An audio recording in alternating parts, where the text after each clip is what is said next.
Crime branch के notice पर दिल्ली के मुख्यमंत्री अरविंद केजरीवाल ने कहा है कि जिन्होंने ये नोटिस भिजवाया है उन्होंने ही आम आदमी पार्टी के विधायकों को तोड़ने के लिए संपर्क किया था। पूरी दुनिया जानती है कौन सी पार्टी है जो विपक्ष के विधायकों को तोड़ रही है। उन्होंने कहा है कि हम इसका जवाब देंगे। केजरीवाल ने कहा है कि क्राइम ब्रांच के अधिकारियों को देखकर मुझे दया आ रही थी। जब एक युवक अधिकारी ज्वाइन करता है तो वह सोचता है कि अपराध रोकेंगे, महिलाओं को पकड़ेंगे, लेकिन उनसे नौटंकी करवाई जा रही है। सीएम केजरीवाल ने बीजेपी पर निशाना साधते हुए कहा है कि इन लोगों ने 5 घंटे तक मेरे और शिक्षा मंत्री आतिशी के घर पर क्राइम ब्रांच से नौटंकी करवाई है। मेरे घर पर जैस्मिन ने क्राइम ब्रांच के अधिकारियों से बात की थी तो अधिकारियों ने कहा है कि वह मीडिया के सामने बात नहीं कर पाएंगे, बंद कमरे में बात करेंगे। क्राइम ब्रांच ने जवाब देंगे सर, उस पर आपका क्या कहना है?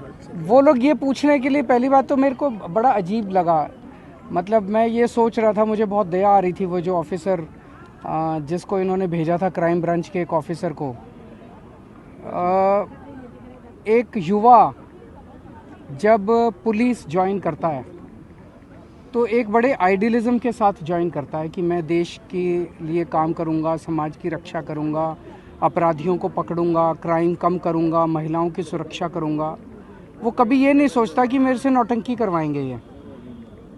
अब वो जो कल आए थे ऑफिसर्स क्राइम ब्रांच के, 5 घंटे तक मेरे घर के सामने उनसे नौटंकी करवाई इन लोगों ने। 5 घंटे तक उन्होंने आतिशी के घर के सामने नौटंकी, इसलिए थोड़ी पुलिस में ज्वाइन किया था उन लोगों ने।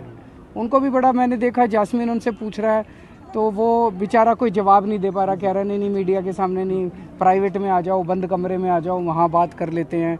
तो उसको भी कितना, उसके अंदर कितना बुरा लग रहा होगा उसको कि मेरा दिल्ली पुलिस की एक तरह से कल बेइज्जती कर दी इन लोगों ने। उनके जो राजनीतिक पॉलिटिकल मास्टर्स हैं उन लोगों ने पूरी दिल्ली पुलिस की बेइज्जती कर दी। वो ये पूछ रहे हैं कि किन लोगों ने आम आदमी पार्टी के एमएलएज को खरीदने के लिए किन लोगों ने अप्रोच किया। ये किसी से छुपा है? सारी दुनिया जानती है। इस देश में एक ही पार्टी है जो सबको खरीद रही है।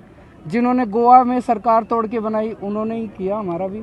जिन्होंने महाराष्ट्र में एनसीपी तोड़ी उन्होंने ही हमारे एमएलएस को, जिन्होंने महाराष्ट्र में शिवसेना तोड़ी, कर्नाटक में सरकार गिराई, राजस्थान में सरकार गिराने की कोशिश की, ये जो पूरे देश के अंदर जिन्होंने उन क्राइम ब्रांच के अफसरों को भेजा वही हैं इसके पीछे। इसमें पूछने की क्या ज़रूरत है? और वो जो लेटर लेके आया था, कोई एफआईआर का जिक्र नहीं, कुछ नहीं। तो इस तरह की नौटंकी से देश की तरक्की नहीं है। अच्छे काम करने चाहिए, दुनिया देश के लिए काम करने चाहिए, समाज के लिए, जैसे हम कर रहे हैं। आज तीर्थ यात्रा पे लोगों को भेज के आए हैं, ये इससे तो फ़ायदा है देश का, इससे तो देश सुख शांति होगी, लोग की तरक्की होगी। लेकिन इसकी ये नौटंकी करने से लिखित जवाब मांगा है उन्होंने कि आज तक लिखित जवाब दीजिए, वो दे रहेंगे। टॉप स्टोरी ब्यूरो के लिए दिल्ली से रवि डालमिया की रिपोर्ट।